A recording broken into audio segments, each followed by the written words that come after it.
Hey, salut mes petites brebis, ici Chipster, votre mouton préféré pour une nouvelle vidéo, une vidéo un petit peu spéciale. Comment vous dire que les Américains, ils sont très forts, très forts, et je vais vous raconter une petite histoire en même temps, ça va beaucoup vous faire rire. Beaucoup vous faire rire. Comme tout le monde, je vais un peu sur les réseaux sociaux, et en allant sur les réseaux sociaux, j'ai trouvé ce genre d'annonce. Voilà.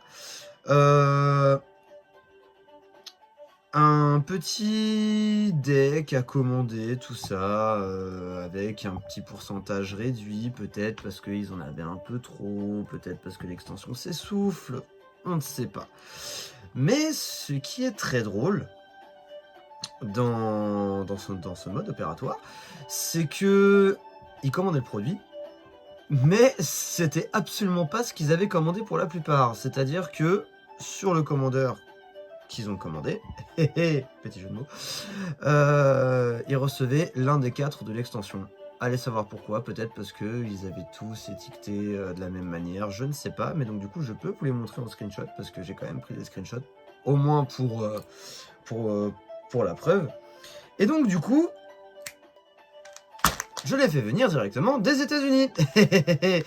Je l'ai reçu il y a une semaine, presque. Ouais, je l'ai presque reçu il y a une semaine. Et d'ailleurs, hein, vous pouvez le voir, hop, je vous le montre, il vient effectivement bien des États-Unis, hein, voilà.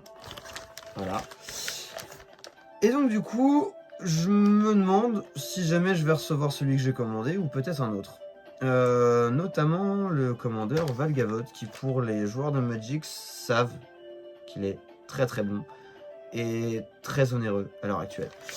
Donc du coup j'ai résisté pendant tout ce temps, mais là maintenant je ne peux plus et il va falloir que je découvre avec vous ce qu'il y a dans ce fameux colis, en espérant ne pas être déçu, mais bon, ça reste toujours des nouvelles cartes, donc bon, on va quand même s'en contenter. Et bah écoutez, on va se retrouver tout de suite pour cette ouverture.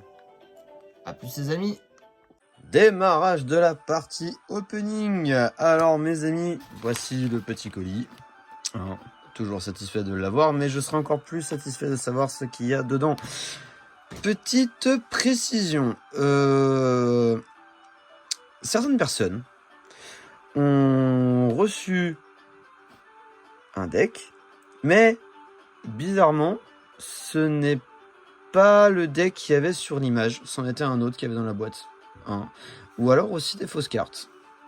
Il y en a qui ont reçu des fausses cartes. Donc du coup, ça va être la surprise totale.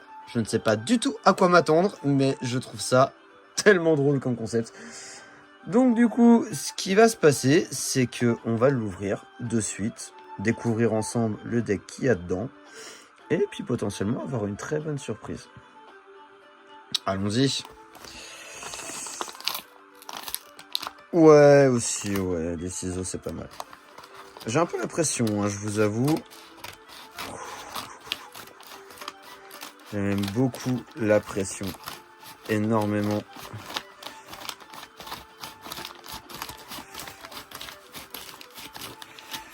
Alors, est-ce que ce colis des États-Unis va me porter chance ou pas du tout? Enfin, de toute façon, dans tous les cas, comme je dis... Oh, je crois que... Ah oui, effectivement. Bon, bah du coup, ça va être Zimon que j'ai reçu, le jumpscare, donc ce que j'ai commandé. Mais bon, comme je dis encore, ça reste des nouvelles cartes. Et néanmoins, ça reste quand même un deck assez intéressant parce qu'il se joue avec des cartes face cachée. Donc voilà. Je suis pas déçu, par contre la boîte est légèrement défoncée, hein, quand même. Elle n'est pas en très bon état. Mais j'imagine que ça doit être le voyage. Mais bon, dans tous les cas, on va découvrir ensemble quand même ce qu'il y a dedans. Hein. Bon, je trouve ça peut-être un petit peu dommage, mais bon. Ça reste toujours un deck en plus, de nouvelles cartes. Alors découvrons ce qu'il y a dedans. Et si jamais je ne me trompe pas, comme à chaque commandeur, hop, wow, il y a normalement un échantillon de booster collector, en principe. J'espère que je ne me trompe pas. Là, il y a une petite enveloppe. Ok, étonnant. Étonnant. Hop. Là, on a... Hop. Alors, on va essayer de faire ça dans l'ordre. Tac. On va mettre ça là pour le moment. L'échantillon de booster collector, qui est quand même relativement intéressant. On a la petite boîte du commandeur en question. Hop. Hop, on va éviter de défoncer la boîte, ce serait pas mal. Hop. Tac. Hop. Voilà. Donc on part sur un deck bleu-vert qui se joue avec des cartes face cachée, qui est pas mal. Par contre, avant de découvrir ce qu'il y a dans cette boîte, alors par contre je sais pas du tout ce que c'est ce truc-là. Ouais, certainement dans le probablement. Tac, nous avons le petit livret. Hop.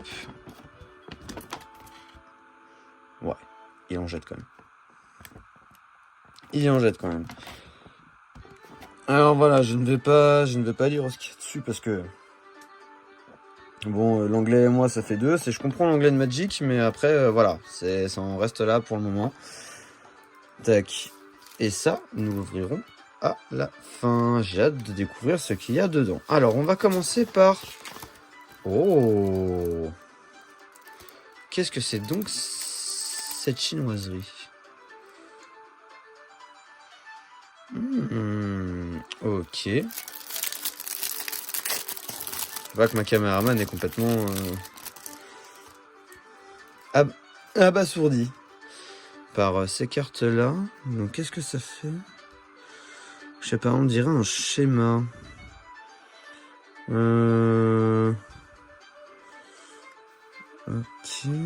Oh. En tout cas, nous avons des illustrations quand même assez incroyables, on va pas se mentir.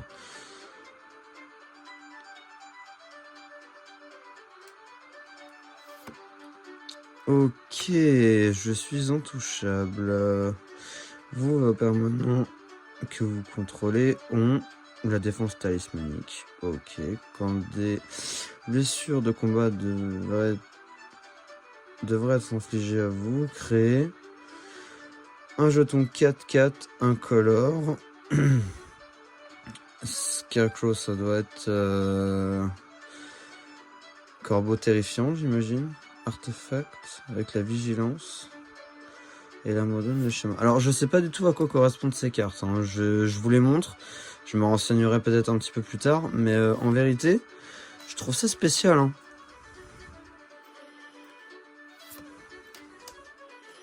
Oh, c'est assez incroyable. Je trouve ça fou. Oh, elle est magnifique celle-là. Ok, d'accord. Bon. Donc, on va les remettre dans l'enveloppe. Hop. Et on s'en occupera après. Là, pour le moment, la question est de savoir ce qu'il y a à découvrir dans ce deck. Alors, ce deck se joue avec Zimon. Hop, une mage de cette extension. Alors déjà, je trouve la carte magnifique. Qui a le touche-terre. Alors, quand un terrain arrive sous votre contrôle, manifestez l'effroi. Si c'est la première fois que cette capacité est résolue ce tour. Autrement, vous pouvez retourner un permanent que vous avez face cachée. Ok, donc manifester l'effroi, en fait, de mémoire, vous prenez les deux cartes du dessus de votre bibliothèque, vous les regardez, vous en mettez une face cachée qui est... Alors, une face cachée sur le champ de bataille, qui est une 2/2, et vous pouvez la retourner pour son coup de mana à tout moment. Voilà. Par contre, la carte est quand même magnifique. Hein. Alors là, pour le coup, franchement... Oh, clan... Mémoire corrompue. Donc... Ok, aussi longtemps que Khan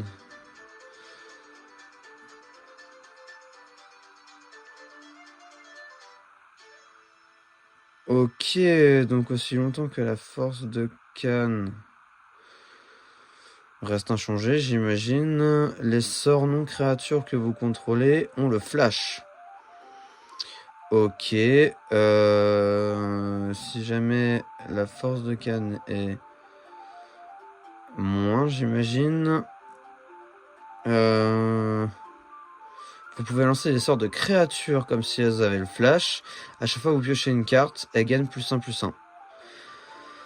Marqueur plus... Ok, elle gagne un marqueur +1/+1. Ok, d'accord, sympathique. Tac, on va passer les cartes communes et les unco parce que voilà. Hein, ça va 5 minutes, mais ça je regarderai peut-être un petit peu plus tard. Tac. Donc, quand cette créature entre, donc pour 3, 1, 2, 3. C'est une Si vous contrôlez une créature non face cachée, retournez. Ok, donc quand elle arrive sur le champ de bataille, si vous ne contrôlez pas de créature de permanent face cachée, vous pouvez retourner cette créature dans votre main et manifester l'effroi. Et quand une ou plusieurs créatures incolores que vous contrôlez de infliger des blessures de combat à un joueur, piochez une carte. Ok, sympa. J'aime bien. J'aime bien. Ensuite, celle-ci. They came from the pipes. Ok. Alors, quand elle entre, manifestez l'effroi 2 fois. Ok. Quand une créature face cachée que vous contrôlez entre, piochez une carte. Ok, donc ça va jouer principalement sur la pioche. Ah oui, ok. Ok. Donc en fait, ça va jouer sur les chiffres premiers. Sur les nombres premiers. Donc celle-ci, en fait, c'est la nombre premier. Ok, d'accord. Vous pouvez mettre un marqueur +1/+1 sur une créature et choisissez pair ou impair. Donc en fait, ça, c'est ça, c'est pair ou impair. Ok. Chaque créature avec une force de la manière choisie, en fait, retourne dans votre main. Ok. Créature bestie. Alors, une pour 6, une 6/6 verte. Elle a la célérité. Les créatures incolores que vous contrôlez entrent sur le champ de bataille avec 2 marqueurs +1/+1 sur elle. Et quand elle arrive ou qu'elle attaque, manifeste l'effroi. C'est très fort. C'est très fort. Choix désorienté, j'imagine. Pour chaque adversaire, choisissez un artefact ou un enchantement que ce joueur contrôle. Pour chaque permanent choisi de cette manière, son contrôleur l'exile. Si un ou plusieurs permanents devaient exiler de cette manière depuis le champ de bataille, vous pouvez aller chercher dans votre bibliothèque Autonomy Card, Land Cards, donc j'imagine que c'est pour chaque terrain que vous contrôlez. Vous pouvez les mettre sur le champ de bataille puis mélanger. Ok. Pourquoi pas. Alors mon niveau d'anglais est très suspicieux, hein, je vous le dis. Vous m'en voudrez pas. Très bien, une pièce. Tac, on a une pièce, 2 pièces à déverrouiller. Donc ces cartes sont très spéciales parce que du coup, en fait, elles arrivent sur le champ de bataille. Soit vous choisissez l'un ou l'autre pour la mettre, et vous pouvez aussi la laisser et déverrouiller une autre pièce pour avoir son autre effet. Donc son premier effet est son laboratoire d'expérimentation. Quand vous débloquez cette porte ou cette pièce, manifestez l'effroi, puis mettez 2 marqueurs +1/+1 et le piétinement sur une créature. Ok. Quand une créature que vous contrôlez devait infliger des blessures de combat à un joueur, retournez une créature face cachée, mettez un marqueur +1/+1 sur elle. C'est très fort. C'est très fort. Celle-ci, je crois que je la connais, je dois déjà l'avoir pour une 7/5 avec le piétinement. Quand vous attaquez avec une ou plusieurs créatures, dégagez Ah, dégager X terrain. X étant la force des créatures qui ont attaqué ce tour-ci. Ok, d'accord. Ça, c'est très très fort. Qu'est-ce que c'est ça? Je ne sais pas lire cet onglet-là. Pour 4, un artefact joué 1-1, indestructible. Quand il attaque ou bloque, ou devient la cible d'un sort. Ok. Il inflige autant de dégâts à l'adversaire. Et la monstruosité 5. La monstruosité, c'est quoi? Si cette créature devient monstrueuse, mettez 5 marqueurs +1/+1 sur elle et elle devient monstrueuse. Ok, ça se pose là quand même. Tac. Cackling Contemplate, je sais pas du tout comment ça se traduit. Créer un jeton qui est une copie d'une créature que vous contrôlez. Et le flashback pour 3, c'est fumé. C'est fumé, clairement, c'est fumé. C'est nul, your font. Ok, donc pour 4, une 3-2, créature que vous contrôlez ont. Vous l'engagez, vous ajoutez une forêt, c'est parfait. Non mais, en vrai c'est pas mal. Après j'ai l'impression qu'il est un petit peu cher ce deck quand même en termes de mana. Pour 5 en bleu, un rituel, donc Aether Gale. Ok, retournez 6 permanents non terrain dans votre main. Non, pas dans votre main, c'est dans les mains de leur propriétaire, j'ai l'impression. Ok, donc du coup, ça ne cible pas que vous, donc ça, c'est plutôt pratique.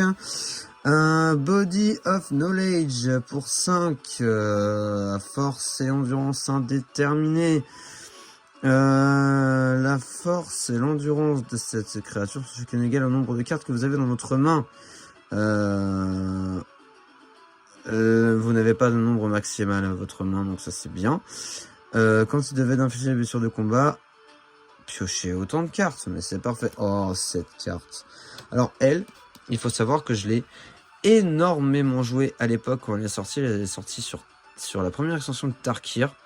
Et je me rappelle l'avoir eu en promotion datée dans mon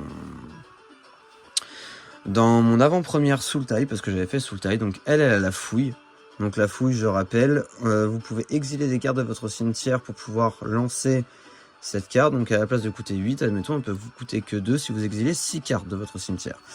Regardez les 7 cartes du dessus de votre bibliothèque, puis mettez 2 cartes dans votre main et le reste au-dessus de votre bibliothèque dans n'importe quel ordre. Donc c'est très fort.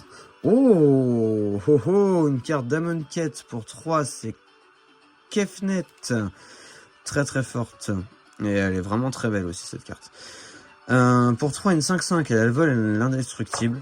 Elle ne peut attaquer ni bloquer à moins que vous possédez 7 cartes ou plus dans votre main. Et pour 4, vous piochez une carte, et vous pouvez faire en sorte de retourner une carte de terrain de votre champ de bataille jusqu'à votre main, pardon. J'ai un petit peu bugué, vous m'excuserez. Pareil, une carte Sultai que j'ai beaucoup joué à l'époque, qui a la Morph. Morph, c'est quoi? C'est pour 6, vous pouvez la jouer en tant que 2-2. Et pour 3, vous pouvez la retourner face retournée, en fait. Donc c'est plutôt très fort. Et quand elle est retournée face visible, contrecarrer un sort ciblé. Si ce sort est contrecarré de cette manière, exilez-le. Et mettez-le dans le... Alors, attendez. Exilez-le et mettez-le dans un cimetière du propriétaire. Exilez-le et mettez-le dans un cimetière du propriétaire. Ok. Vous pouvez jouer cette carte à tout moment sans payer son coût de mana tant qu'il reste exilé. Donc ça, c'est plutôt pas mal. J'aime beaucoup. Primordial Mist, un enchantement au début de votre étape de fin. Vous pouvez manifester la carte dessus de votre bibliothèque. Manifester l'effroi, pardon. Exiler un permanent face cachée que vous contrôlez. Ouais, si c'est ça. Et vous pouvez la jouer. Et vous pouvez jouer cette carte ce tour. Donc c'est plutôt pas mal. Et ça c'est quoi? Scab Ruinator, je ne connais pas. Ah, mais si, elle était dans Innistrad, je crois. Ok, pour 3, une 5-6, donc c'est déjà pas mal. Vous pouvez jouer un sort supplémentaire. Ah non. Alors attendez. Pour jouer ce... Oh, j'ai du mal là. As an additional cost to cast this spell. Donc vous pouvez... Non, vous devez du coup payer un coût supplémentaire pour pouvoir faire ce sort qui est d'exiler 3 créatures de votre cimetière. Ah, j'ai ma super caméraman qui en plus est bilingue, donc du coup c'est quand même très très fort. Je suis très très bien soutenu, hein, un big up à Kay, hein. Merci beaucoup. J'apprécie énormément ses aides parce que tout ça j'aurais galéré. Vraiment. Elle a le vol et vous pouvez la jouer tant qu'elle est dans votre cimetière. Voilà, tout simplement. Voilà, c'est très fort. Ashaya, Soul of the Wild, donc ça doit être l'âme sauvage, j'imagine. Je me rappelle plus de quelle extension elle vient, mais je sais que je l'ai déjà vu quelque part. Donc, elle a une force et une endurance, chacune égale au nombre de terrains que vous contrôlez. Et les créatures non jetons que vous contrôlez ont... Ah, on le... Ah, je sais plus comment ça s'appelle. Forestlands. Non, c'est... La traversée des forêts. Donc en gros, toutes les cartes qui sont vertes ne peuvent pas les bloquer ou les cibler. Donc c'est incroyablement très très fort. Très très fort. Automne de l'augure, ou augure de l'automne, plus vous pouvez regarder la carte du dessus de votre bibliothèque à tout moment. Vous pouvez jouer une carte... vous pouvez jouer une carte de terrain venant de bibliothèque. Ok, bon, pas forcément à tout moment pour le coup. Et Coven, tant que vous contrôlez 3 créatures ou plus avec une force différente, vous pouvez jouer une carte, un sort créature venant de votre du dessus de vos bibliothèques. Donc voilà, c'est pour dire à quel point c'est pas mal. Oh, un dinosaure! Oh, et celui-là, il est très très fort par contre. Il est très très fort.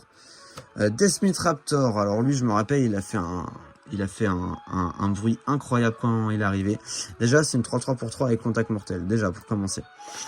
Quand un permanent que vous contrôlez est retourné face visible, vous pouvez retourner Deathmith Raptor de votre cimetière au champ de bataille, face visible ou face cachée. Donc c'est très fort. Parce que, admettons, vous la retournez face cachée, il y a quelqu'un qui vous attaque, vous avez le mana pour pouvoir la retourner face visible, elle a le contact mortel, la personne en face, elle peut plus rien faire. À moins qu'elle ait un compte, bien évidemment. Mais ça reste quand même très très fort. C'est... voilà. Là, pour le coup, on va pas se mentir, ça reste très fort. Ezuris Prédation. Oh, hop, pour 8. Un petit rituel. C'est pas mal. Pour chaque créature que vos adversaires contrôlent, créez un jeton de créature 4/4 vert Frirection bête. Voilà, donc pour chaque adversaire. Donc admettons que vous avez 3 adversaires, vous en créez 3. Voilà, vous pouvez tout simplement. Chaque jeton... Wow. Ah ouais. Alors, chaque jeton inflige un nombre de blessures égal à sa force à des créatures différentes. Mais c'est incroyable. C'est incroyable. Après, un contre un, malheureusement, c'est pas non plus... Voilà, c'est en fait, ça, c'est vraiment fait pour jouer en multijoueur, quoi. Oh, une hydre. Alors là, les hydres. Toujours, elles sont fumées. Pour 6, une 8/8. Quand l'hydre omnivore inflige des blessures de combat à un adversaire, il inflige autant de blessures à chaque adversaire.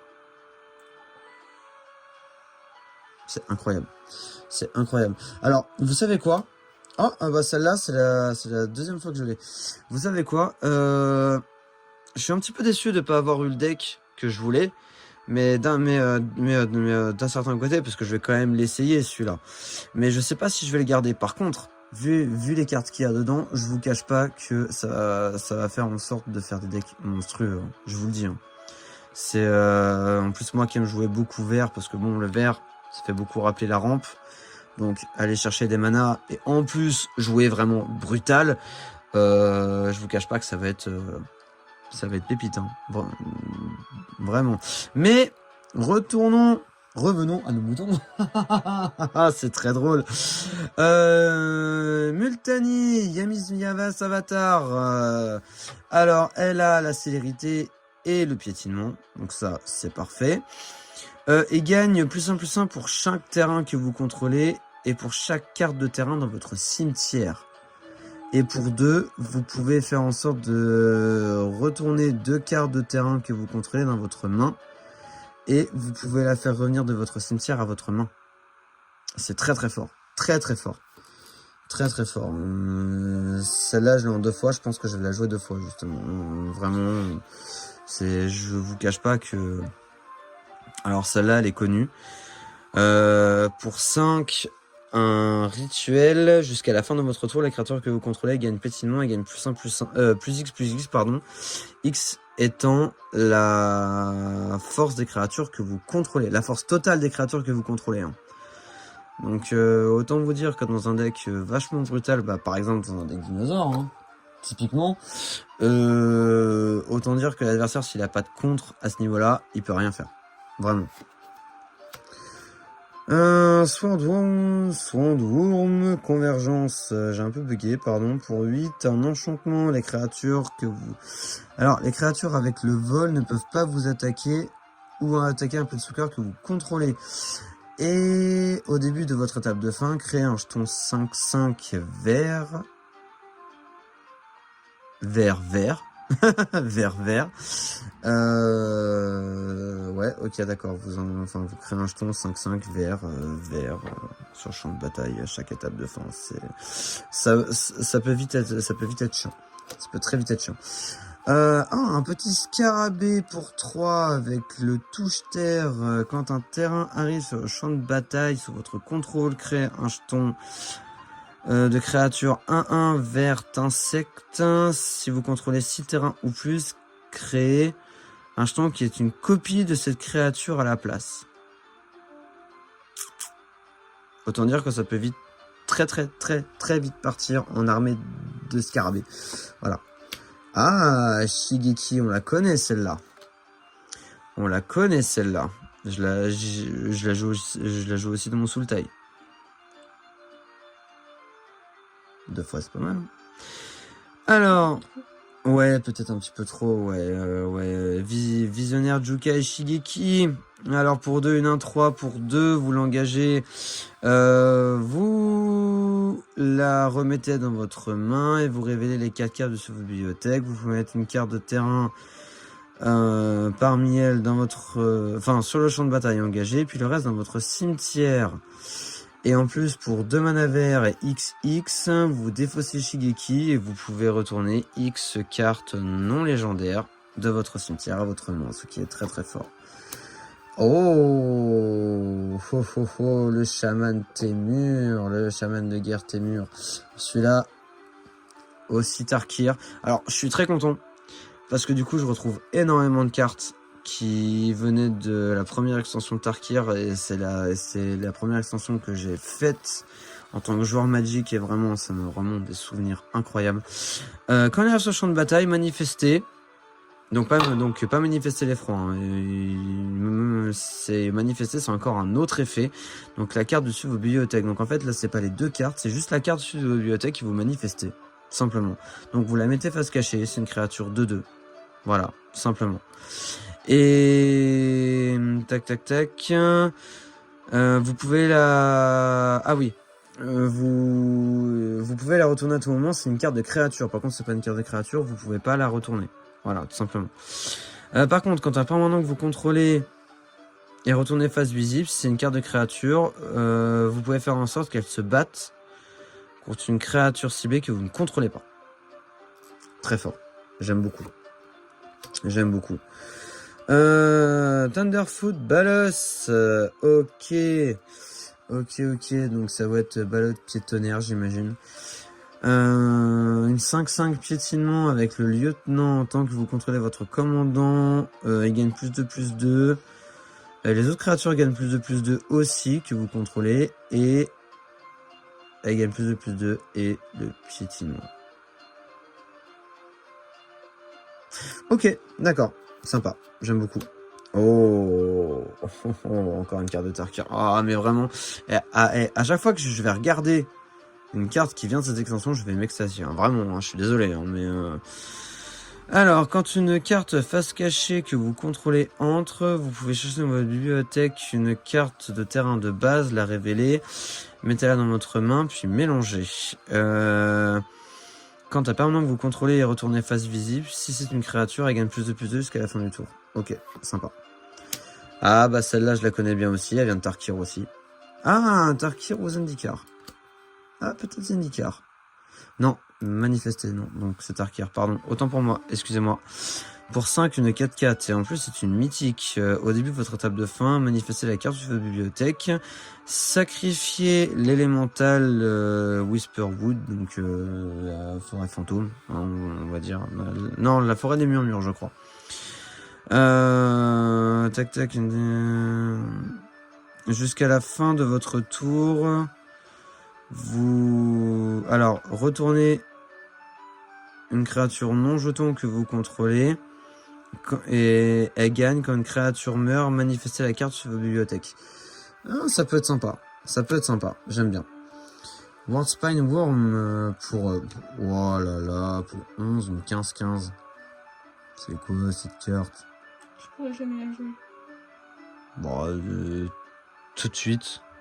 J'ai jamais suffisamment de mana. Bon, si, tu pourrais.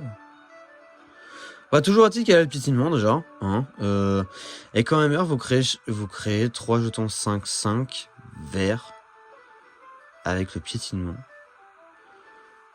Et quand elle vient dans votre cimetière, d'où qu'elle vienne, mais mélangez-la à votre bibliothèque. Ça peut être très fort. Oh, allez-y. Oh yes, alors ça par contre j'aime bien les créatures comme ça parce que surtout les serpents bizarrement. Vous pouvez jouer un terrain supplémentaire pendant votre tour. Elle a le touche terre, pardon. Quand vous jouez, quand un terrain arrive sous votre contrôle, vous pouvez piocher une carte. Ok. Oh, Arix Messis, Slumbering Isle. Ok, donc c'est un Kraken. Il entre avec 5 marqueurs. Ah, Slumber, je sais pas ce que c'est. Tout au long qu'il a des marqueurs sur lui, c'est un terrain. Donc ce n'est pas une créature. Et quand vous lancez un sort, vous... Ah oui, d'accord, c'est vous pouvez retirer un marqueur. Donc en fait, il arrive avec 5 marqueurs sur lui qui font en sorte que ce soit un terrain le temps qu'il a des marqueurs. Et quand par contre il en a plus, en jouant un sort, à chaque fois que vous jouez un sort, en fait, il retire un marqueur. Donc du coup, vous jouez 5 sorts. Et ça devient une créature. Et en plus, vous pouvez ajouter une combinaison de mana quand vous l'engagez. Pour 4, une 12-12, c'est pratique. C'est très très fort. Biomass Mutation. Ok, donc soit vert, soit bleu. Et X. Les créatures que vous contrôlez ont une force et une endurance de base XX jusqu'à la fin du tour. Ok. Ça se pose là. Y a pas à chier les pâquerettes. Hein. Alors, Oversimplify pour 5. Je la trouve magnifique cette carte. Exiler toutes les créatures. Chaque joueur crée un jeton 0/0 bleu et vert fractal. émet un nombre de marqueurs +1/+1 sur lui égal à la force totale des créatures qui ont été exilées ce tour-ci. Ok. Ah, ça peut être à double tranchant cette carte. Hein. Ça peut être à double tranchant, c'est pas mal. Oh, Rashmi, ça c'est pas mal ça. Pour 4, 1, 2, 3. Ah, tu connais pas ça. Ça c'est pas mal. Alors, à chaque fois que vous jouez votre premier soir, chaque tour, révélez la carte dessus de vos bibliothèques. Vous pouvez la jouer sans payer son coup de mana, sans payer son coup de mana, pardon, si c'est un sort, avec une valeur de mana plus faible. Si ce n'est pas le cas, vous la mettez dans votre main, simplement. Donc ça peut être un très bon accélérateur. Très très bon accélérateur. Scroll of Fate, un artefact pour 3, manifestez une carte de votre main. Vous l'engagez, c'est très fort. Et donc du coup là on va passer sur les terrains. Donc j'imagine que là c'est que les terrains. Voilà, c'est là on a fait le tour des cartes qui sont pas mal du tout. En termes de rares, tout ça. Vraiment... Ouais, ok. Il y a moyen de faire des choses. Il y a moyen de faire des choses très sympas. Surtout que c'est une mécanique qu'on retrouve plus, en vérité. Hein.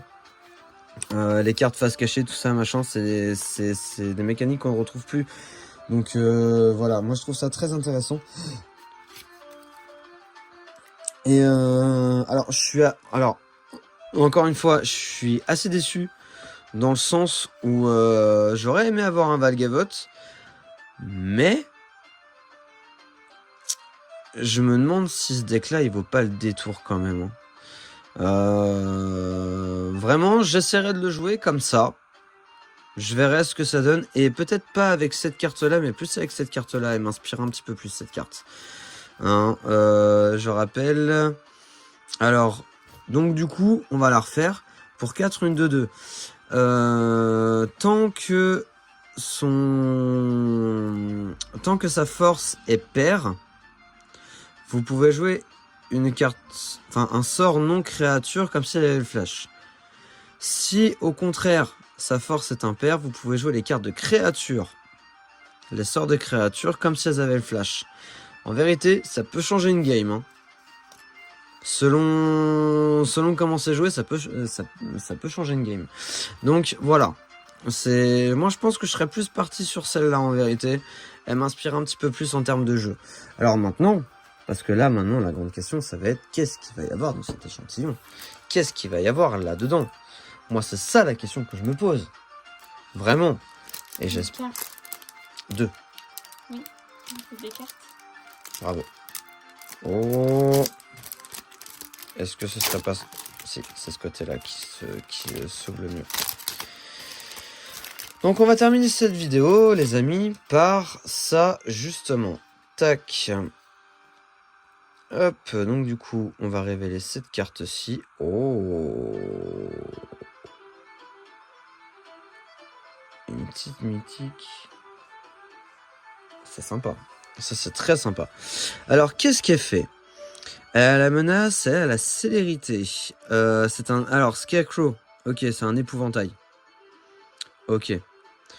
C'est bon, je me rappelle. Je me rappelle. Alors...